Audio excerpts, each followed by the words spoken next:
Phone பண்ணி session போயிட்டுருக்கு அப்படின்றத மட்டும் Prithvirajan sir if possible session மட்டும் போயிட்டுருக்குன்ட்டு அவங்க சுமதி மேம்கிட்ட இன்ஃபார்ம் பண்ணிவிடுங்க. அதுக்கு தான் கால் பண்ணுறாங்கன்னு நினைக்கிறேன். ரைட். ஸோ வீரசேகரன் சார் சொன்ன மாதிரி நேற்று சொன்ன டயலாக் வந்து சார் திருப்பி சொல்லுங்கள் பார்ப்போம்.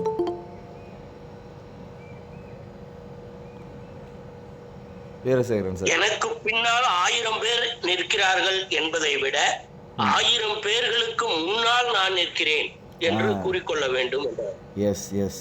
அதனால் ஃபஸ்ட்டு தலைவன் தான் முதல்ல வந்து நிற்கணும். அதுக்கப்புறம் தான் தானாக கூட்டம் தானாக வந்து சேரும். அதனால் என்றைக்குமே வந்து முந்திரி கொட்டை, ஆர்வ கோளாறு இப்படின்னு சொல்கிறதெல்லாம் வந்து மைண்டில் வைக்காமல் போகக்கூடிய ஆளாக நான் இருந்தேன்.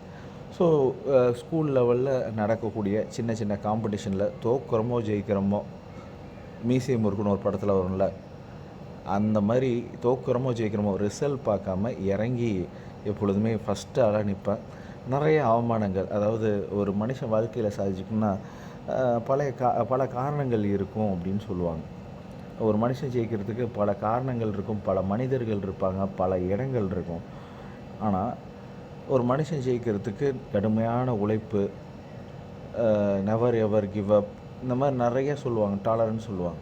சிலர்லாம் சொல்லுவாங்க அசிங்கப்பட்டு, துன்பப்பட்டு, அவமானப்பட்டு, படாத பாடுபட்டு, பட்டு பட்டு பட்டு கேவலப்பட்டு, இந்த மாதிரி ஒவ்வொரு ஸ்டேஜஸ்லேயும் நிறைய பட்டு பட்டு பட்டு தான் உருவானான் அந்த தலைவர், எனக்குள் இருக்கிற அந்த தலைவர். ஸோ இது வந்து இன்னும் மெருகேற்றப்பட்ட இடம் அப்படின்னா, நான் நாகப்பட்டினத்தில் யூஜி படிக்கும்போது எனக்கு ஃபஸ்ட்டு காட்டாராக ஓடிக்கிட்டு இருந்தேன்னா, எனக்கு வந்து ஃபைன் டியூன் பண்ணுறதுக்கு ஆட்கள் காலேஜ் லெவலில் அப்படியே கொஞ்சம் கொஞ்சமாக கிடைக்க ஆரம்பித்தோம். ஸ்கூல் லெவலில் கிடைக்க ஆரம்பித்தாங்க. ஒவ்வொரு மனிதர்கள் சொல்லணுன்னா, ஃபஸ்ட்டு காட்டாறு ஓடிக்கிட்டு இருக்கும்போது இடையில ஒரு வழி தடங்கள்லாம் உருவான மாதிரி என் வாழ்க்கையில் நல்ல மனிதர்கள் அந்த வழித்தடங்களாக எனக்கு உருவாகி என்னை ஃபைன் டியூன் பண்ணாங்க. ஸோ அது மறக்க முடியாத நபர்கள் அப்படின்னா, குறிப்பாக வந்து நம்ம வீட்டில் தான் மெயினாக வந்து என்றைக்குமே அந்த ஃபைன் டியூனிங் நடக்கும். அப்பப்போ ஃபைன் டியூனிங் வந்து என்னுடைய அப்பாவும் சரி, என்னுடைய அம்மாவும் சரி, அந்த ஃபைன் டியூனிங் இருந்துச்சு. அதையும் தாண்டி நம்மளோட ஃபைன் டியூனிங் ஒரு மனுஷன் ஜெயிக்கிறதுக்கு ஒரு ஆணின் வெற்றிக்கு பின் பெண் சொல்லுவாங்க. ஆனால் ஆணாக இருக்கட்டும் பெண்ணாக இருக்கட்டும், ஒரு மனுஷன் ஜெயிக்கணுன்னா ஆசிரியர்கள் மனசு வைக்கணும். எல்லா ஆசிரியர்களும் மனசு வைக்கிற காலம் போய் இன்றைக்கி ஆசிரியர்கள் மனசு வச்சா தான் மாணவர்கள் அப்படின்றது காலம் வந்து என்றைக்கு இந்த கார்பரல் பனிஷ்மெண்ட் அப்படின்றது ஒன்று வந்துச்சோ அதன் பிறகு உட்டாலக்கடியாக மாறிடுச்சு. ஆனால் அன்றைய காலங்களில் வந்து ஆசிரியர்கள் எல்லாமே பொறுப்புணர்வோடு இருப்பாங்க. ஸோ அதனால் மனுஷன் ஜெயிக்கணும்னா அவங்க தான். ஸோ அந்த மாதிரி என்னுடைய ஆசிரியர்னு பார்த்திங்கன்னா பொன்முத்து சார்லேருந்து அதுக்கப்புறமா என்னோடய மாயவன் சார்னு சொல்லுவோம். நீ உன்னை வந்து இப்படி தான்டா கேலி பண்ணுவாங்க, நீ தைரியமாக பேசுடா, உன்னால் முடியும்டா, உன்னோட கான்ஃபிடென்ட் லெவலை விட்டுறாதடா, தயவுசெய்து சென்னையில் ஏதாவது ஒரு காலேஜில் போய் படிடா, இன்னும் நிறைய எக்ஸ்போஷர் கிடைக்கும்டா அப்படின்னு என்னை ஃபைன் டியூன் பண்ணி விட்டாங்க மாயவன் சார்ன்ட்டு. ஸோ நான் அன்றைக்கி முடிவெடுத்தேன், ஏதாவது ஒரு குப்பை காலேஜ்லையாவது போய் சேர்ந்துடணும் அப்படின்ட்டு சென்னைக்கு போக ஆரம்பித்தேன். எனக்கு சென்னைக்கு போன பிறகு தான் நிறையா வாழ்க்கையில் என்னை தலைவனாக உருவாகிறதுக்கு ஃபைன் டியூனிங் ஆன இடங்கள். ஸோ குப்பை காலேஜில் நல்ல காலேஜ் நான் படித்தேன், Panimalar institute of management studies and computer சயின்ஸுன்ட்டு. ஸோ அதுக்கப்புறம் கேம்பஸ் இன்டர்வியூ, இப்படியே என் வாழ்க்கையில் கடந்து வந்து 2023 நான் ரொம்ப டீட்டெயிலிங்காக என்னை பற்றியுமே நான் பேச விரும்பலை. ஏன்னா இன்றைக்கி இன்னும் 15 நிமிஷங்கள் இருக்குது, 18 நிமிடங்கள் இருக்குது. அந்த 18 நிமிடங்கள் நீங்கள் எல்லாருமே பேசணுன்னு நான் நினைக்கிறேன். அதனால் நான் கன்க்ளூஷன் வர்றேன். ஸோ இந்த தலைமைத்துவம் நிறைய இடத்துல வெளிப்பட்டாலும் நான் என்னை கண்டு பிரமித்த தலைமைத்துவம், அதாவது ஒவ்வொரு மனிதர்களும் என்னோட பேசும்போது நான் என்னை கண்டு பெருமைப்பட்ட தலைமைத்துவம், நான் என்னை கண்டு பிரமித்த தலைமைத்துவம்னா அது 2024 அது எனக்கு ரியலைஸ் ஆனிச்சு. 2023 அந்த தலைமைத்துவம் வெளிப்பட ஆரம்பிச்சது. உலகத்தில் 3 வகையான மனிதர்கள்னு சொல்லுவாங்க. வாழ்கிறதே ஒரே போராட்டமாக இருக்குது. என்ன வாழ்க்கைடாது, வாழ்க்கையில் வாங்குகிற காசும் சம்பளம் இதெல்லாம் சாப்பிட்றதுக்கு வாழ்கிறதுக்கே ஒரே இதாக இருக்கே, வாழ்கிறதா மனுஷன், சாவறதா அப்படின்னு எப்போ பார்த்தாலும் புலம்பிக்கிட்டே இருப்பாங்க. ஒரு சிலர் பார்த்திங்கன்னா, தம்பி இருக்கடனா தெரியாமல் இருந்துக்கணும், ரிஸ்க்கு மட்டும் எடுத்துடக்கூடாதுப்பா அப்படின்ற மாதிரி இந்த உலகத்தில் ஆடு, மாடு, பூனை, வண்டு, பூச்சி இந்த மாதிரி அவனும் இந்த உலகத்தில் இருக்கிறான், வாழ்கிறான் இல்லை, எக்ஸிஸ்டிங். ஆனால் ஒரு சில மனிதர்கள் தான் தனக்குன்னு ஒரு கோட்பாடோட, பிரின்சிபலோட வாழ்ந்தால் இப்படித்தான் வாழணும், தானும் வாழணும், மற்றவனையும் வாழ வைக்கணும், வாழ விடுன்ற எண்ணத்தோட வெகு சிலர்கள் தான் வாழுவாங்க. ஸோ அந்த மாதிரி ஒரு தாட் ப்ராசஸ் ஒவ்வொரு மனுஷனுக்கும் வேணும். வாழ்ந்தோம் போனோன்ட்டு இல்லாமல் இந்த உலகத்தில் நம்ம வாழ்கிற பூமி, நம்மளை வாழ வச்சுக்கிட்டு இருக்க பூமி, நம்ம வாழ வச்சுக்கிட்டு இருக்க பூமியில் இருக்கிற மக்கள், இந்த பூமியில் இருக்கிற உயிரினங்கள், இதுக்கெல்லாம் நம்ம என்னத்தை கொடுத்துட்டு போகிறோம் அப்படின்ற கேள்வி என்றைக்கு ஒரு மனுஷனுக்குள்ளே எழுதோ அவனுக்குள்ளே ஒரு மிகப்பெரிய தலைவன் உருவாகிட்டுருக்கான்னு அர்த்தம். ஸோ அந்த மாதிரி எனக்கு வந்து அடிக்கடி இந்த கேள்விகள் என் மனசில், அந்த எனக்குள் ஒருவன் சொல்லுவாங்கள்ல, எனக்குள் ஒருவன் தான் ஃபஸ்ட்டு உருவானான். எனக்குள் ஒரு தலைவர்ன்றது எனக்கு அப்புறமா தான் தெரிய ஆரம்பிச்சிது. எனக்குள் ஒருவன் வந்து எப்பொழுதுமே கேள்வி கேட்பான், என்னடா பண்ணிக்கிட்டு இருக்க, நீலாம் என்னத்தரா வாழ்ந்துக்கிட்டு இருக்க, ஒவ்வொரு மனிதர்களும் எப்படிலாம் வாழ்ந்துட்டு போயிட்டுருக்காங்க, நீ உன் வழித்தடத்தை எப்படி உருவாக்க போகிற, அடுத்த தலைமுறைக்கு நீ என்ன விட்டுட்டு போகிற, இந்த உலகத்தில் இருக்க உயிரினங்களுக்கு என்ன நீ பண்ண போகிற, முதல்ல உயிரினங்கள், அடுத்தது மனிதர்கள், என்ன தான் பண்ண போகிறோம், உன்னால் என்ன செய்ய முடியும் இப்படின்ற கேள்வி ஒவ்வொரு நாளும் அப்படியே திடீர்னு வருவான், எழுந்துச்சு உள்ளேருந்து வந்து கேள்வி கேட்டுக்கிட்டே இருப்பான். ஒரு நாள் சொன்னான், நீ வாழ்ந்து ஒரு பெரிய ஆளானா பரவாயில்ல, நீ இப்போ தான் வாழ்ந்துக்கிட்டே இருக்க, உன்னால் என்னடா முடியும் அப்படின்னு ஒரு கேள்வி. அப்போ கேட்கும்போது இன்னொருத்தவன் உள்ளேருந்து எனக்குள் ஒருவன் வந்து சொல்கிறான், ஒரு மனுஷன் வாழ்ந்து சாதித்து அது பிறகு செய்கிறதுன்றது ஒரு ரகம், வாழும்போதே செய்யணும், இருக்கும்போது ஒரு விஷயம், இல்லாத போதும் செய்யணும், உன்னால் செய்ய முடியும் அப்படின்ற. என்னத்தை செய்கிறது, செய்ய முடியுன்ற கான்ஃபிடென்ட் மட்டும் போதுமா, நமக்குள்ளே என்ன இருக்குது அப்படின்னு ஒரு தேடல் இருந்துக்கிட்டே இருக்கும்போது, நிறைய தேடல்கள் அப்படி தேடும்போது நம்மக்கிட்ட இருக்கிற ஒரு பெரிய விஷயம் எஜுகேஷன் ஆர் நாலேஜ்.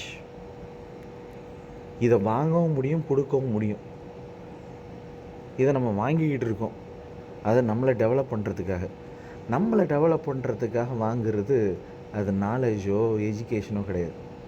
நம்ம வாங்கினதை மற்றவங்களுக்கும் கொடுக்கறது தான் எஜுகேஷன், நாலேஜு அப்படின்றது திருப்பி எனக்குள் ஒருவன் வந்து சொல்கிறான், இவ்வளோ ஒரு சூப்பரான விஷயத்தை வச்சுக்கிட்டு நீ எங்கெங்கேயோ தேடிட்டு இருக்கியடா, இருக்கும் இடத்தை விட்டு இல்லாத இடம் தேடி எங்கெங்கோ அலைகிறாய் அப்படின்னு கவுன்சிலிங் கொடுக்குற நீனே எங்கெங்கேயோ போயிட்டுருக்கியடா, உனக்குள்ளே இருக்கடா ஒரு ஞானத்தங்கமே. கரெக்டாக தானே சார் பாடினேன்? ரைட். ஸோ அதனால் உனக்குள்ளே இருக்கிற எஸ், உனக்குள்ளே இருக்கிற ஒரு விஷயத்தை உன்னால் கொடுக்க முடியும் அப்படின்னு ஒரு கான்ஃபிடென்ட் வருது. ஸோ இது எப்படி பண்ணுறதுன்னு தெரியாமல் திடீர்னு ஒரு நண்பி அவங்களோட டிஸ்கஸ் பண்ணும்போது திடீர்னு ஒரு ஸ்பார்க்கு, அதாவது நான் பற்ற வைத்த நெருப்பொன்றுன்னு சின்ன ஸ்பார்க் மூலயமா தான் ஒரு பெரிய காட்டுத்தீயே உருவாகுதுன்னு சொல்லுவாங்க. ஸோ அந்த மாதிரி ஒரு சின்ன ஸ்பார்க்கு அன்றைக்கி க்ரியேட் ஆச்சு. திடீர்னு பேசுகிறோம், திடீர்னு ப்ரொமோஷன், திடீர்னு அவங்களே நீங்களே பண்ணுங்கன்ற. ஜனவரி 1 ஆரம்பிக்கிறோம். என்னுடைய குருநாதர் முத்துச்செல்வன் சார், இந்த மாதிரி நிறைய நபர்கள் சப்போர்ட் வந்து பண்ணுறாங்க. அப்படியே கொஞ்சம் கொஞ்சமாக உருவாகுது. முதல்ல ஒரு 10 பேருக்குள்ளே, அப்புறமா பார்த்திங்கன்னா 20 பேர், 30 பேர், இன்றைக்கும் பார்த்திங்கன்னா ஃப்ளக்சுவேஷன்ஸ் இருக்குது. இருந்தாலும் ஒரு கிராஜுவலாக இங்கே வந்து நம்ம எடுத்துக்கவும் முடியும், நம்ம கொடுக்கவும் முடியும். 4 பேருக்கு இந்த உலகத்தில் ஏதாவது கொடுத்துட்டு போகணுன்னு எப்படி எனக்கு ஒரு எண்ணம் இருந்துச்சோ அதே மாதிரி ஒத்த எண்ணங்கள் கொண்ட நிறைய நல்லுள்ளங்கள் கொஞ்சம் கொஞ்சமாக இணைய ஆரம்பித்தாங்க. அதனோட ரிசல்ட்டு, சின்ன ஸ்பார்க்கோட ரிசல்ட்டு 1 நாளில் 2 நாளில். சிலர்லாம் சொன்னாங்க, அவரா சார், அவர்லாம் ஒரு கோவக்காரர், அவர் இன்றைக்கி ஆரம்பிப்பார், நாளைக்கு இழுத்து முட்டு போகிறா, அவரை நம்பி போகிறீங்களே அப்படின்னு சிலர்லாம் பேசப்பட்ட ஒரு நபர் தான். ஆனால் 1 நாளில் 2 நாளில், 1 மாதம் இல்லை, 2 மாதம் இல்லை, இதில் என்ன ஒரு பியூட்டின்னா, அது அதாவது நீங்கள் உட்காந்து யோசிப்பாங்கேலா அப்படின்னு ஒரு பாட்டு இருக்குது. அந்த மாதிரி திடீர்னு சில தாட் ப்ராசஸ் தான் நம்ம லெவலை வந்து வேறு லெவலில் கொண்டுட்டு போகும். அந்த மாதிரி இது ஒரே மாதிரி இருக்கக்கூடாது, நம்ம யூனிக்னஸ் இருக்கணும் அப்படின்னு ஒவ்வொரு மாதமும் ஒவ்வொரு தலைப்பு அப்படின்னு டிசைட் பண்ணி அதுக்கும் பல நபர்களோட சப்போர்ட்.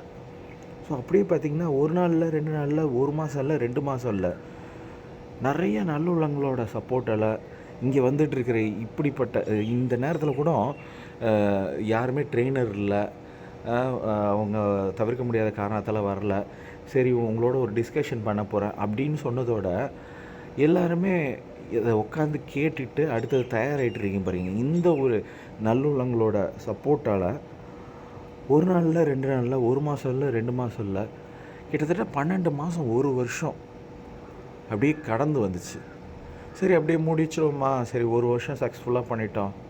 ஆஹா, இது நீங்கள் விட்டாலும் நாங்கள் விட மாட்டோம் அப்படின்ற மாதிரி அதை இழுத்துக்கிட்டே அப்படியே கூடவே வந்துக்கிட்டு இருக்காங்க இன்றைக்கும் இங்கே இருக்கக்கூடிய நல்லுள்ளங்கள். இன்றைக்கி காலையில் கேட்டதோட அவங்க வேலை ஷெடியூலில் கூட சுமதி மேம் இந்த மாதிரி தலைவர்கள், என்னோடையும் நிறையா தலைவர்கள் அப்படியே கூடவே பயணிக்க ஆரம்பித்தாங்க. ஒரு தலைவன் நின்னானா கூட நிற்கிறவன் எல்லாருமே நான் தலைவன் தான் சொல்லுவேன், தொண்டன்னே சொல்ல மாட்டேன். அந்த மாதிரி இங்கே இருக்கிற எல்லாருமே தலைவர்கள். நான் எப்படி ட்ரான்ஸ்ஃபார்ம் ஆனேன் அப்படின்றது 2024 நம்ம 1 வருஷம் பண்ணிட்டோமே, சரி போதும்னு நினைக்கும்போது மற்றவங்க சொன்னபோது தான் எனக்கு ஒரு ரியலைஸ் ஆச்சு, நம்மளை இவ்வளோ விஷயங்கள் பண்ணியிருக்கம்மா குமரேசா, நீ கிரேட்டா, இன்னும் நிறையா பண்ணுறா, உன்னால் எவ்வளோ தான்டா பண்ண முடியும் அவ்வளோ பண்ணுடா, நீ எதை பற்றியும் கவலைப்படாதடா, உன்னால் முடியும்டா. நேற்று கூட அதாவது திடீர்னு இல்லை, பிளான் பண்ணி ஒரு ட்ரைனிங் செஷன் வந்தாச்சு. இங்கே நெட்வொர்க் கிடையாது. நேற்று இந்த நெட்வொர்க் இல்லாத சூழ்நிலையிலையும் ப்ரொமோஷன் ரெடி பண்ணி போட்டிருக்கோம், அவங்கள காண்டாக்ட் பண்ணியிருக்கோம். அதையும் தாண்டி அவங்களால வர முடியல. காலையில் எழுந்திரிச்சு என்ன பண்ணுறது ஏது பண்ணுறதுன்னு 5 மணிலேருந்து அப்படியே ஒரு யோசனை. அப்போ உள்ளே இருந்து நான் இருக்கேன்டா, நான் தான்டா நான் அப்படின்றான். யார் அவன்? எனக்குள் ஒரு தலைவர் அங்கே வணக்கம் அப்படின்னு சொன்ன மாதிரி இருந்துச்சு. நீ ஒரு தலைவர் இல்லைடா, உன் கூட இத்தனை தலைவர்கள் இருக்காங்க, உனக்காக அவங்க ரெடியாக இருக்காங்க, நீ இன்னும் அவங்களோட சேர்ந்து நிறைய இந்த உலகத்துக்கு கொடுத்துட்டு போக வேண்டியது இருக்குது, கமான் ஆரம்பி அப்படின்னு. இன்றைக்கி கிட்டத்தட்ட எந்த ப்ரிப்பரேஷனும் இல்லாமல் எனக்குள்ளே ஒரு தலைவர் இருக்கார், அந்த தலைவர் எப்படி ட்ரான்ஸ்ஃபார்ம் ஆச்சு அப்படின்றத என்னால் 21 நிமிஷம் கொண்டுட்டு வர முடியுதுன்னா, இங்கே இருக்கிற ஒவ்வொரு தலைவர்களாலும் அவங்க லைஃப்பில் ட்ரான்ஸ்ஃபார்ம் ஆன முக்கியமான சில விஷயங்களை டிஸ்கஸ் பண்ண முடியும். ஒரு 2 மினிட்ஸ் 3 மினிட்ஸ் நீங்கள் அன்மியூட் பண்ணி பேசலாம். Yes, thank you so much. Prithvirajan sir first hand raise பண்ணியிருக்காங்க, நீங்கள் ஸ்டார்ட் பண்ணலாம் சார். இப்போது இனிய காலை பொழுதில் இருக்கும் அனைத்து ஆளுமைகளுக்கும் இனிய காலை வணக்கம். ரொம்ப அருமையான ஸ்டார்ட் சார். இன்னைக்கு ஆக்சுவலி செஷன் இருந்தால் கூட இந்த அளவுக்கு நல்லா இருந்திருக்குமான்னு எனக்கு தெரியல. ஏன்னா அது ரொம்ப கிட்டத்தட்ட சார் மனசில் உள்ளது அப்படின்னு நீங்க சொல்லியிருந்தாங்க. நான் இங்கே சொல்ல வேண்டிய விஷயம் 2 விஷயம். சார் முதல்ல ஸ்டார்ட் பண்ணது வந்து பார்த்தீங்கன்னா, குழந்தைங்களை வந்து எப்படி வந்து நம்ம இது பண்ணி எடுக்கணும், குழந்தைங்களை மட்டம் தட்டி உட்கார வச்சிட்டோம் அப்படின்னா அவங்களோட தலைமை பண்பு வெளில வராது அப்படிங்கிறது ரொம்ப அருமையான விஷயம், ரொம்ப தேவையான கருத்து எதிர்கால பாரதத்துக்கு. நமக்கு வீட்டில் தெரியும், சின்ன சின்ன விஷயங்கள் குழந்தைகள் பண்ணா கூட நீ உனக்கு குழந்தை தெரியாது, நீ உட்காரு, உனக்கு அதெல்லாம் தெரியுமா அப்படிங்கிற மாதிரி நம்ம நீட்டா குழந்தைங்களை உட்கார வச்சிருக்கோம். The first challenge of an entrepreneur அப்படிங்கிற ஒரு தலைப்புல வந்து பாத்தீங்கன்னா, தொழில் துவங்கும் எண்ணம் முளையிலேயே கிளப்படுகிறதா அப்படின்னு சொல்லிட்டு நான் ஒரு வீடியோ போட்டிருந்தேன் என்னுடைய சேனல்ல, நாலந்தா சாஃப்ட் ஸ்கில்ஸ்ல. அது முழுக்க இதை பேஸ் பண்ணி தான் இருக்கும். அதாவது ஒரு 30 பேர் 40 பேர் இருக்கக்கூடிய ஒரு கிரௌட்ல வந்து பாத்தீங்கன்னா, ஒரு ட்ரைனிங் எடுக்கும்போது யாரெல்லாம் பிசினஸ் பண்ண போறீங்க, என்ன பண்ண போறீங்க வாழ்க்கையில, ஸோ உங்க அடுத்த லெவல் வேலைக்கு போறீங்களா, பிசினஸ் பண்ண போறீங்களா அப்படின்னு கேட்டதுக்கு ஒரு குழந்தை கூட கை தூக்கல. 40 பேர் இருக்கிற குழந்தைல, இத்தனைக்கு 2ஆம் கிளாஸ் படிக்கிற குழந்தையில இருந்து 12ஆம் கிளாஸ் படிக்கிற குழந்தை வரைக்கும் இருக்குதுல. ஆனா ஒரு பையனும் ஒரு பொண்ணை கூட அது கை தூக்கல. காரணம் என்ன அப்படின்னு கேட்டீங்கன்னா, எல்லாருக்கும் ஒரு பயம் இருக்கு தொழில் துவங்குறதுல. அப்பதான் எனக்கு புரிஞ்சுது. அடிப்படையா வந்து நம்ம சொல்லுவோம் இல்லையா, மெக்கலேஸ் கல்வி திட்டம் சொல்லுவோம் இல்லையா, எவ்வளவு அழகா அந்த வேலையை பார்த்து வச்சிருக்காங்க. மக்களுக்கு தன்னம்பிக்கைங்கிற ஒரு விஷயத்த, ஒரு பில்டிங்கை கட்டி கீழே 4 செங்கலை மட்டும் உருவிடுறது அஸ்திவாரத்துல, அந்த பில்டிங் 10 பைசா பிரயோஜனப்படாது. அந்த மாதிரி நம்மளுடைய கல்வி திட்டம் தன்னம்பிக்கையை ரொம்ப சூப்பரா எடுத்திருக்காங்க. இதுக்கு வந்து 80 வருஷ அரசியல்வாதியுடைய உழைப்பு வந்து இந்த சமுதாயத்துல இருக்கு அப்படின்னு என்னால் அறுதிட்டு சொல்ல முடியும். ரொம்ப சூப்பரா பண்ணியிருந்தாங்க. அப்பதான் தன்னம்பிக்கை தான் பசங்களுக்கு மிஸ்ஸிங் ஆயிடுது, நம்ம சொல்லணும் அப்படின்ட்டு ஒரு பிசினஸ் எப்படி ஆரம்பிக்கிறதுங்கிறது ஒரு கேம் மூலமா சொல்லி கொடுத்தேன். சொல்லி முடிச்சுட்டு இந்த செஷன் முடிச்சோன்னா யாரெல்லாம் பிசினஸ் பண்ண போறீங்க அப்படின்னா 70% பீப்புள் கைது போறாங்க. பிசினஸ் எவ்வளவு ஈஸியா இருக்கும்னு எங்களுக்கு தெரியாது அங்கிள், இதெல்லாம் பார்த்தா பிசினஸ் சக்சஸ்ஃபுல்லா பண்ண முடியும்னு எங்களுக்கு தெரியாது அங்கிள் அப்படின்னு நிறைய பசங்க வந்து கைது போறாங்க. அது கேட்கும்போது ரொம்ப சந்தோஷமா இருந்தது. ஒரு ட்ரெயினருக்கு வந்து மிகப்பெரிய ரிவார்டு என்னன்னு கேட்டீங்கன்னா, அந்த ட்ரைனிங்னால நமக்கு கிடைக்கக்கூடிய மானிட்டரி பெனிஃபிட் அப்படிங்கிறத தாண்டி அந்த குழந்தைங்களுக்கு நம்ம சொல்லக்கூடிய விஷயம் போய் சேர்ந்துச்சா அப்படிங்கிறது மட்டும்தான் நமக்கு முக்கியம். நான் அடிக்கடி சொல்லியிருப்பேன், பெண்களுக்கும் குழந்தைகளுக்கும் ட்ரைனிங் எடுக்கிறதுல எந்த ஒரு ட்ரெயினருமே வந்து அது பெனிஃபிட்ஸ் என்னன்னு பார்க்கவே மாட்டான். ஏன்னா பெனிஃபிட் அடுத்த தலைமுறைக்கு போயிடும், அது எனக்கு புண்ணிய கணக்குல வரவாயிடும், எனக்கு காசு கிடைக்காது அப்படின்னு இருந்தா கூட நம்ம கொடுத்த அந்த ட்ரைனிங் வந்து நம்மளுடைய வம்சத்துக்கான புண்ணிய கணக்கு. நான் எப்பவுமே சொல்லுவேன், சம்பாதிக்கிறது ரெண்டு விதம். ஒன்று வந்து புண்ணியத்தை சேர்க்கறது, இன்னொன்று பணத்தை சேர்க்கறது. பணத்தை சேர்க்கறது எத்தனை நாள் இருக்கும் நமக்கு தெரியாது, ஆனா அந்த புண்ணியம் வந்து நமக்கு சேரணும் அப்படின்னா இந்த மாதிரி ட்ரைனிங்கை தேடி எடுப்போம் ட்ரைனிங்ஸ். அந்த வகையில் எனக்கு கிடைச்ச ஒரு மிகப்பெரிய பொக்கிஷம் அந்த ட்ரைனிங் சொல்ல முடியும். அந்த 70% பீப்புள் அட்லீஸ்ட் ஒரு 35-40% பிசினஸ் பீப்புள் நாளைக்கு வந்து நிற்பான். அவனுடைய அந்த முன்னேற்றத்துக்கு மறைமுகமா நான் கீழே ஒரு விதை போட்ட ஒரு என்ன சொல்றது ஒரு விவசாயியா எனக்கு ரொம்ப சந்தோஷமா இருக்கும் எனக்கு. அதை இங்கே பகிர்ந்து கொள்ள விரும்பினேன். என்ன ஒரே ஒரு பாயிண்ட் மட்டும், ட்ரெயினருக்கு வந்து ரொம்ப ரொம்ப முக்கியம் ஆட்டிடியூட். குமரேசன் சார் அடிக்கடி சொல்ற விஷயம் அதுதான். அதாவது எதையுமே எதிர்பார்க்காம, பலனை எதிர்பார்க்காம தானா சேர்ந்த கூட்டம் அது அப்படின்ட்டு, அது ரொம்ப முக்கியம். ரொம்ப ஓப்பனாவே சொல்லிடுறேன், இது யாரையும் நான் புண்படுத்துறேன்னு நினைக்காதீங்க. அதாவது இவர் செஷன் எடுக்கும்போது நான் வரணுமா கிளாஸ், அல்லது நான் எடுக்கும்போது இவரெல்லாம் ஏன் வரல அப்படிங்கிற எண்ணம் அடிப்படையாக ட்ரெயினர்ஸ்க்கு இருக்கவே கூடாது. ட்ரெயினருக்கு முதல் வந்து ஆட்டிடியூட் வந்து பார்த்தீங்கன்னா சகிப்புத்தன்மைங்கிறது ரொம்ப ரொம்ப முக்கியம். இன்னொன்று, நான் விதைக்க பிறந்தவன், விதைச்சிட்டு போயிட்டே இருப்பேன், அறுவடை பண்ணுறது அவன் டேலண்ட்டை பொறுத்தது அப்படிங்கிற மாதிரி ட்ரெயினர்ஸ் நிறைய கருத்துக்களை சொல்றதுக்கு கடமைப்பட்டவங்க சொசைட்டியில். இன்னொன்று, ஒரு நாள் செஷன் அட்டன் பண்ணுறதுக்கான காரணம் என்ன அப்படின்னா, ஏதோ ஒரு புது விஷயம், அவங்க ஒரு கன்னி பேச்சாளராக இருப்பாங்க, ஆனால் அவங்க ஒரு புது விஷயத்த அவங்க சொல்லியிருப்பாங்க. அந்த விஷயம் வந்து பார்த்தீங்கன்னா அந்த சுத்தியில் எடுத்து நெத்தியில் அடிச்ச மாதிரி இருக்கும், பளிச்சுன்னு இருக்கும், நமக்கே உரைக்கும், ஏன் நம்ம இதை யோசிக்கவே இல்லை அப்படிங்கிற மாதிரி தோணும். அது மாதிரி ஒரு நாளும் நான் புதுசாக கற்றுக்கிட்டு இருக்கேன் ஒரு ட்ரெயினராக. Learning is a continuous process அப்படின்னு விவேகானந்தருடைய கருத்து அது. அதை நான் அடிக்கடி நான் நினைவு கொள்ள விரும்புகிறேன். நான் அது எல்லாருக்கும் சொல்லணும்னு நினைக்கிறேன். ஃபர்ஸ்ட் வந்து ட்ரெயினர்ஸ் வந்து பார்த்தீங்கன்னா ஆட்டிடியூட் அப்படிங்கிறது ரொம்ப ரொம்ப முக்கியம். நல்ல ஆட்டிடியூட் இருக்கிறவங்களால நிறைய சாதனைகள் பண்ண முடியும். நிறைய நேரம் எடுத்துக்க விரும்பல. Thank you so much for your opportunity sir. Thank you so much. Fantastic sir, super sir, excellent. ரொம்ப சந்தோஷம் சார், நன்றி. வீரசேகரன் சார், நீங்கள் அட்மிட் பண்ணி பேசலாம். அனைவருக்கும் இனிய வணக்கம் சார். பிருத்திவிராஜன் சாரு கிட்ட கேட்கணும்னு நினைக்கிறேன்னா, இதுதான் கை தூக்கி விடுதலா? கையை தூக்க வச்சு கை தூக்கி விடுதல் இதுதான். நான் உண்மை சின்ன விஷயங்கள் கூட ஒரு மனதுல பதிகிறப்ப அது அவர் பெரிய பிசினஸ் மேனா பின்னாடி நிச்சயம் வருவாங்க. 10 பேர்ல 20 பேர்ல 10 பேராவது கட்டாயம் எப்படி வருவாங்க. அதுதான் கை தூக்கி விடுதல். ஐயா அவர்களுக்கு சொல்லணும்னா, டேய் குமரேசானா அவர் சொல்லிக்கிட்டாரு. நான் என்ன சொல்றேன்னா, ஐயா குமரேசன், சத்தியசீலன் அவர்களே, தர்மசீலன் அவர்களே, உங்களுக்கு நீங்க தலைநகர்ல போய் மலர்ந்திருக்கீங்க, தலைவரா மலர்ந்திருக்கீங்க. அதனால நீங்க எப்பவும் என்னால பேச முடியும், எதை பத்தியும் நான் பேச முடியும்னு நீங்க சொன்னப்ப காட்டாருன்னு பயன்படுத்தினீங்க.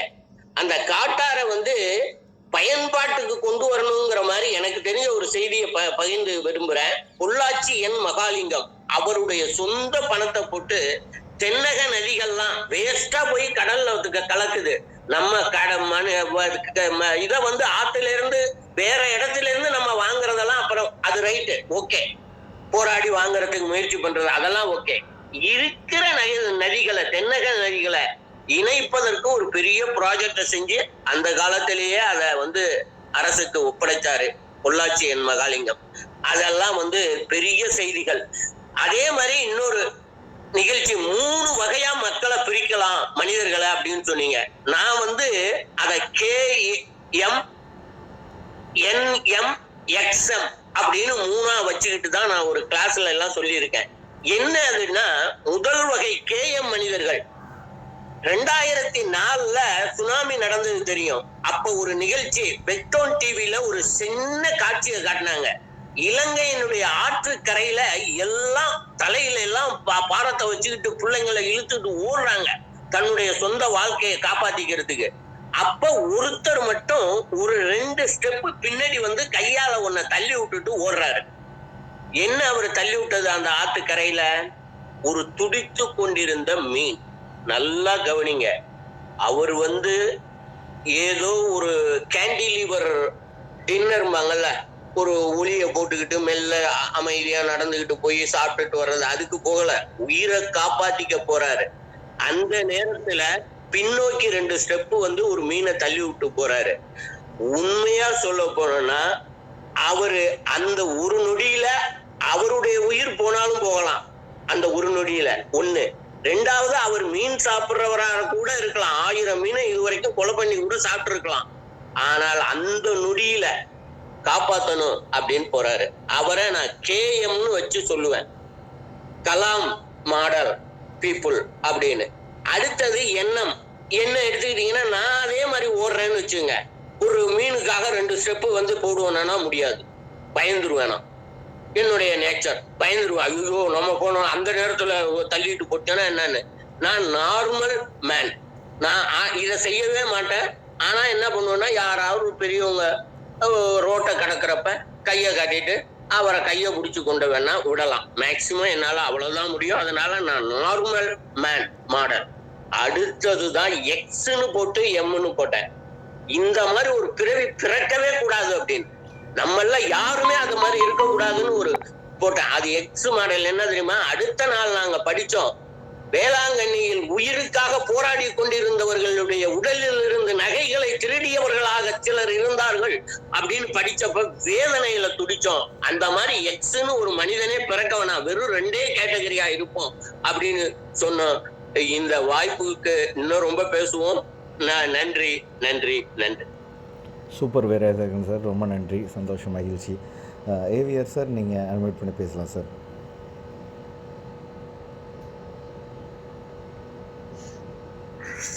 அனைவருக்கும் நற்புலரி வணக்கங்கள். இன்னைக்கு வந்து பேச வேண்டியவர் வராத போது கூட கொஞ்சம் கூட மனம் தளராமல் இந்த நற்புலரி நிறுவனர் திரு குமரேசன் அவர்கள் தனக்கு தெரிந்ததை பகிர்ந்து கொண்டு இந்த செஷனை மிக அருமையாக திறம்பட நடத்தி முடித்தார். அவருக்கு மனப்பூர்வமான பாராட்டுக்கள். அவர் சொன்னது அந்த இண்டிவிஜுவாலிட்டி, அதாவது தனித்துவம், ஒரு மனிதருக்கு இருக்கக்கூடிய தனித்துவத்தை அவர் புரிந்து கொண்டு உணர்ந்து கொண்டு அதை குரு பண்ணினார்னா, அதை வளர்த்தார்னா, அவருடைய இண்டிவிஜுவாலிட்டி வளரும் பொழுது அந்த லீடர்ஷிப் குவாலிட்டியும் வளரும் என்பதை அவர் அழகாக சொன்னாரு. அது ஒண்ணு பிடிச்சிருந்தது. இன்னொன்னு என்ன சொன்னாருன்னா, எஜுகேஷன் ரொம்ப முக்கியம் ஒரு லீடருக்கு. ஆனா எஜுகேஷன் வெறும் எஜுகேஷனா இருந்துன்னு வச்சுங்க, அது அதோட நின்று போச்சுன்னா அது பிரயோஜனமே இல்லை. The purpose of education is not knowledge but action. என்ன சொல்றாங்கன்னா, ஒரு கல்வியினோட நோக்கம் வந்து செயலை அன்றி வெறும் அறிவு அல்ல. அறிவை பெறுவதற்காக மட்டும்தான் கல்வி இருந்துன்னு வச்சுங்களேன், அதோட 2 போயிடும், அவ்வளவுதான். அவங்களாம் தலைவராக முடியாது. ஆனா அந்த கல்வியை பயின்று அறிவை வளர்த்து கொண்டு அந்த அறிவின் மூலமாக ஒரு செயலில் இறங்கினால் அதுதான் தலைமை பண்பை உருவாக்குகிறதுங்கிறத சொன்னாரு. அது ரொம்ப முக்கியம். அதுதான் நான் கூட அன்னைக்கு நான் சொன்ன 8 ஐல ஒரு ஐ வந்து இண்டிவிஜுவாலிட்டி சொன்னேன், இன்னொரு ஐ வந்து இன்சைட்டுக்கு. இந்த இன்சைட்டுக்கு முக்கியமானது எஜுகேஷன். எஜுகேஷன் மூலமா அந்த இன்டெலிஜென்ஸும் இன்சைட்டும் வரும் பொழுது இம்ப்ளிமெண்டேஷன் சொல்லக்கூடிய நடைமுறைப்படுத்தக்கூடிய சக்தியும் நமக்கு வருது. ஸோ அதை அழகா டச் பண்ணி ரொம்ப நல்லா இருந்தது. மொத்தத்தில் மிக அருமையான பேச்சு. திடீர்னு பேசும்பொழுது நமக்கு நம்மள அறியாம நம்ம உள்ள நல்ல விஷயங்கள்லாம் வருது. அந்த இடத்துல குமரேசன் நிரூபிச்சிருக்காரு. அதுக்கு ஃபீட்பேக் கொடுத்த திரு பிருத்திவிராஜன் அவர்களும் திரு வீரசேகரன் அவர்களும் மிக அருமையான கருத்துக்களை சொல்லி இந்த பயிற்சி வகுப்புக்கு இன்று மிகவும் அருமையாக மெருகு சேர்த்திருக்கிறார்கள்.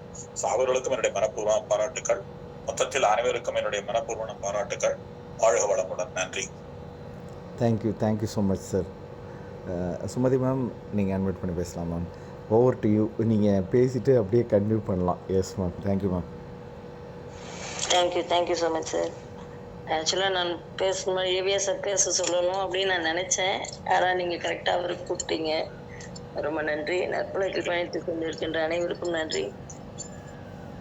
மாதம் ஒரு தலைப்புல இது போல ஒரு சங்கடமான சூழ்நிலை வரும்போதெல்லாம் நம்ம எப்பவுமே ஒரு கலந்துரையாடல் பண்ணிடுவோம். இப்போ கூட நான் விவேகானந்த் சார்கிட்ட ஃபோன் பண்ணி பேசும்போது, மேடம் நான் இன்னொரு நம்பருக்கும் கால் பண்ணேன், ரிங் போகுது எடுக்கல, என்ன பண்றது அப்படின்ற மாதிரி சொல்லிட்டு, நீங்க தான் எல்லாரும் ஜேசி மெம்பர்ஸ் ஆச்சே, யாரோ ஒருத்தர் பேச வச்சிட முடியாதா அப்படின்னாரு. அது பார்த்துக்கலாம் சார், அது பிரச்சனை இல்லை, ஆனா ஏன் எடுக்கல, அவங்க இன்னொரு டைம் ட்ரை பண்ணி பாருங்களேன் அப்படின்னு சொன்னேன். ஸோ அவர் ட்ரை பண்ணிட்டு அவங்க அந்த அந்த நம்பருக்கும் அவங்க கால் எடுக்கலன்னு தெரிஞ்ச பின்னாடி தான் சரி நான் கலந்துரையாடல் ஸ்டார்ட் பண்ண சொல்லாததுக்காக கால் பண்ணேன் சாருக்கு. அதுக்குள்ள அவர் ஸ்டார்ட் பண்ணிட்டு இருந்தாரு. ஸோ எப்பவுமே இந்த கலந்துரையாடல் பண்ணும்போது மட்டும்தான் நிறைய நிறைய நல்ல விஷயங்கள்லாம் வெளியே வரும். அதை இன்னைக்கு நீங்க கண்கூட பார்த்துருப்பீங்க. அது மாசம் மாசம் நினைக்கிற ஒரு விஷயமாவே மாறி போச்சு இப்போ நமக்கு.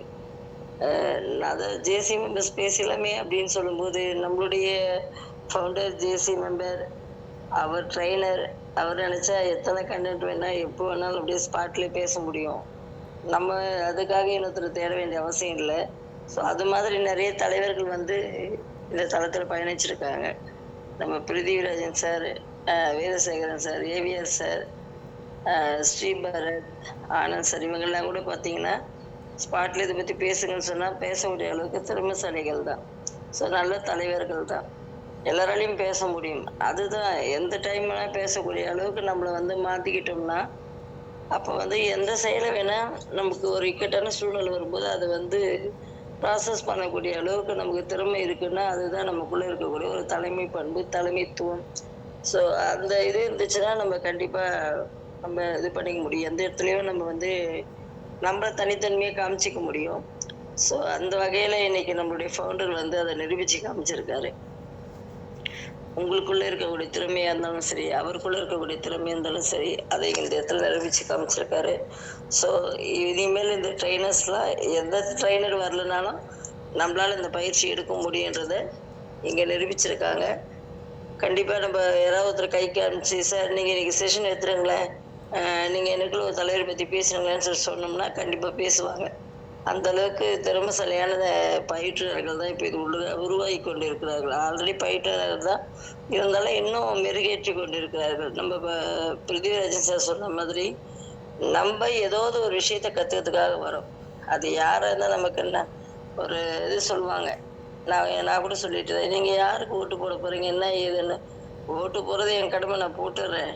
ஆனால் ராமன் ஆண்டாள் என்ன, ராவணன் ஆண்டாள் என்ன, எனக்கு அதில் என்ன பயன் இருக்கு? ஒன்றும் கிடையாது. நான் கஷ்டப்படணும், நான் உழைக்கணும், நான் சம்பாதிக்கணும், நான் சாப்பிடணும், இதுதான் நான் வந்து முடிவு பண்ணி வச்சுருக்கேன்.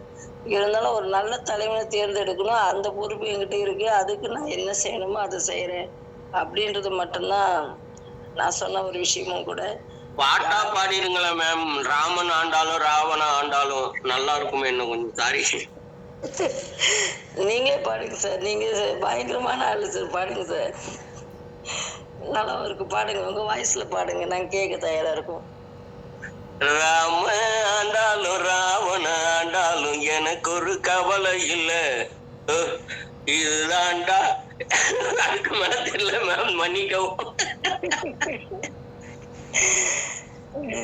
நல்ல ஒரு குதூகலமான பாட்டு, எல்லாரும் லைக் பண்றீங்க பாருங்க, நிறைய ஹார்டின் அது இதுமா வந்து பாருங்க, வாங்கிக்கோங்க. வீரசேகரன் சார் உங்களுக்கு எல்லாம் இந்த கிஃப்ட் எல்லாம். ஸோ இன்னைக்கு அப்படிதான் போயிட்டு இருக்கு நாடு. இன்னைக்கு வந்து நம்ம ஒரு நல்ல தலைவனா இருப்பாங்கன்னு தேர்ந்தெடுக்கிறோம், ஆனா வரத்துக்கு முன்னாடி இருக்கக்கூடிய தலைமை பண்பு வந்து போக போக மாறி போயிட்டு தான் இருக்கு. நம்மளும் அதை பார்த்துட்டு எல்லாருக்கும் நம்ம ஒரு நல்ல தலைவர் உருவாக்கலாம் தேடிக்கிட்டே தான் இருக்கும். பட் நம்ம தேடுதல் தான் போயிட்டே இருக்கே தவிர நல்ல தலைவர்களை உருவாக்குறது இல்லை. ஆனால் நமக்குள்ள இருக்கக்கூடிய நல்ல தலைவர்களை உருவாக்கிக்கிட்டோம்னா நம்ம நல்ல ஒரு நம்மளுடைய சந்ததியை நல்லவங்களை வளர்த்தாவே போதுமானது, அவங்க சந்ததியை நல்லபடியாக வளர்த்தாவே போதுமானது. இந்த நாட்டை திருத்தத்துக்கு ஒரு சில என்ன சொல்றது, ஒரு அடி நம்ம எடுத்து வச்சுட்டு நம்ம போகிறதுன்னு நான் நினைக்கிறேன். ஸோ அது மாதிரியான வாய்ப்புகளில் இந்த நற்புலரியும் ஒன்று. இந்த நற்புலரி நமக்கு பண்ணக்கூடிய ஒரே ஒரு விஷயம், ஒவ்வொரு மாதம் ஒவ்வொரு தலைப்பை கொடுத்து அந்த தளத்திலிருந்து நம்மளை வந்து ஒரு நல்ல ஒரு பயிற்சியை உருவாக்குறது மட்டும் இல்லை, நல்ல மனிதனாகவும் மாற்றிக்கொண்டு இருக்குதுன்னு நான் நினைக்கிறேன். இல்லைன்னா நம்மளா பாருங்க, இன்னைக்கு வந்து இதில் தொடர்ந்து பயணிச்சுட்டே தான் இருக்கும். மற்றவங்களை பற்றி நம்ம கவலைப்படவே இல்லை. ஏன்னா ஏதாவது ஒன்று இன்னைக்கு கற்றுக்க போகிறோம், ஏதாவது ஒன்று செய்ய போகிறோம். ஆனால் அதை நம்ம இம்ப்ளிமெண்ட் பண்ணிகிட்டே இருக்கோம். அது நமக்கே தெரியாமல் ஒரு இடத்துல இம்ப்ளிமெண்ட் பண்ணுவோம். அந்த அந்த வகையில் பார்த்தீங்கன்னா இந்த நற்புலரி வந்து நமக்கு நல்ல ஒரு தளமாக இன்னைக்கு அமைஞ்சிருக்கு. இதை வந்து இந்த தளத்தை உருவாக்கி கொடுத்த குமரேசன் சாருக்கு இன்னைக்கு உங்கள் சார்பாக நம்ம சார்பாகவும் நான் நன்றி தெரிவிச்சுக்கிறேன். யார் வந்தாலும் சரி, வராமல் போனாலும் சரி, எங்கள் வேலையை நாங்கள் பார்த்துட்டு போயிட்டே இருப்போம்பா அப்படின்னு சொல்லணும்னா அந்த தன்னம்பிக்கை கொடுத்துருக்கிறது, நல்ல தலைவர்களை உருவாக்கி இருக்கிறது, நற்புலரியும் ஒரு காரணமாக இருக்குன்னும் போது ரொம்ப சந்தோஷமாக இருக்குது. ஸோ இந்த தருணத்தை ஏற்படுத்தி கொடுத்த குமரேசன் சாருக்கும், இன்று நிகழ்வில் வராமல் கலந்து கொள்ள முடியாமல் போன உமாசங்கரி மேடத்துக்கும் அந்த நேரத்தில் நன்றி தெரிவிச்சுக்கிறேன். என்ன மேடம், ட்ரெயினரே வரல, நீங்கள் நன்றி தெரிவிச்சுக்கிறீங்க அப்படின்னு சொல்கிறீங்கன்னா, இன்னைக்கு நம்ம வீரசேகரன் சாருடைய குரலில் ராவணன் ஆண்டாலும் எனக்கு ஒரு கவலை இல்லைன்னு ஒரு பாட்டை கேட்டிருக்கவும் முடியாது. ஸோ நம்ம பிருத்திவிராஜன் சாருடைய ஒரு அனுபவத்தை கேட்டிருக்க முடியாது. ஏன்னா இந்த தருணங்களை ஏற்படுத்தி கொடுக்குறது இது போல் ஏதாவது ஒரு சந்தர்ப்ப சூழ்நிலை வரும்போது நமக்கு இன்னும் அருமையாக இருக்குது. ஸோ வராதை பற்றி நம்ம கவலைப்பட வேண்டிய அவசியம் இல்லை. வராமல் இருந்தாலும் விடாத நற்புலரி செயல்படும் என்பதை நிரூபித்து காமிச்சு நம்முடைய ஃபவுண்டர் குமரேசன் சாருக்கு இந்த நேரத்தில் நன்றியை தெரிவித்துக் கொண்டு, நீங்கள் அனைவரும் கலந்து கொண்ட அனைத்து நற்புலரி நண்பர்களுக்கும் இந்த நேரத்தில் நன்றியை தெரிவித்துக் கொண்டு, மற்றும் ஒரு ஆளுமையோடு நாளை சந்திப்போம் நண்பர்களே. நன்றி கூறி விடைபெறுவது உங்கள் சகோதரி எம் சுமதி. நன்றி, வணக்கம். Thank you sir.